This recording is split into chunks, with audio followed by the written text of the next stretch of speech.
Hello everyone, this is Anjali, and in today's session we will learn about the Big Bang theory. So Big Bang क्या है?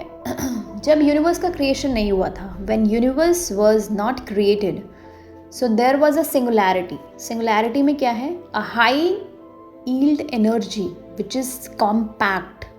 Like एक high yield energy है जो कि एक ही जगह पर फिक्स्ड है, विच इज़ आपको सिंगुलैरिटी के वर्ड से ही क्लियर हो रहा होगा कि सिंगुलैरिटी मीन्स एक छोटा सा point which is highly dense, which is highly energetic. वहाँ पर energy is very very much high, इतना ज़्यादा हॉट एंड डेंस है जिसकी वजह से वहाँ से एक्सपेंशन हुआ.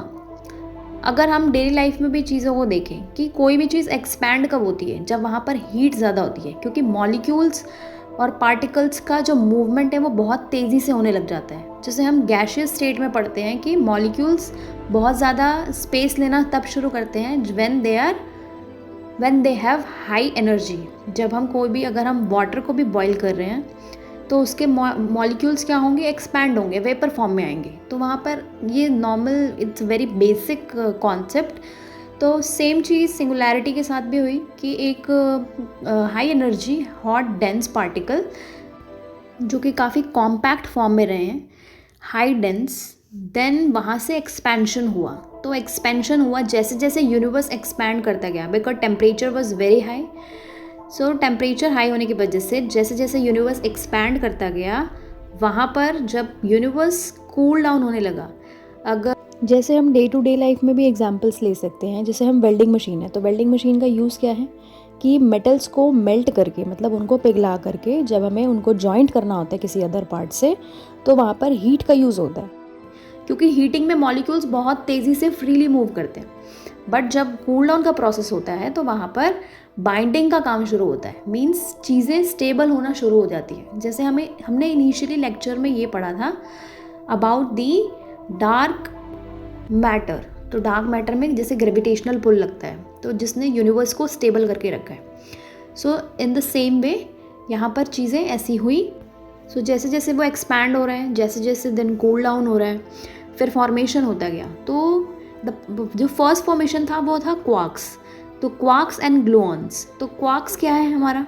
Quarks is a fundamental particle which is move freely and independently है. फंडामेंटल मीन्स वहाँ उसका क्रिएशन कहीं से नहीं हुआ है, जिसे हम क्वार्क एपॉक बोलते हैं. Epoch.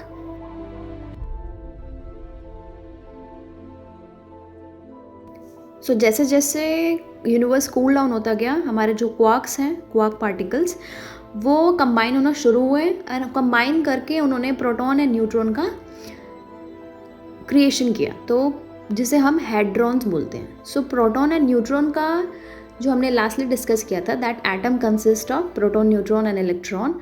So proton and neutron आया है क्वार्क से, the combination of the quarks which is. तो प्रोटॉन एंड न्यूट्रॉन है हमारे जो कॉम्पोजिट पार्टिकल्स. सो जो प्रोटॉन एंड न्यूट्रॉन का क्रिएशन हुआ वो हुआ क्वार्क से. And electron is also elementary particle, और you can say fundamental particle which is considered as leptons. So hadron से आया प्रोटॉन एंड न्यूट्रॉन, एंड लैप्टॉन से आया इलेक्ट्रॉन.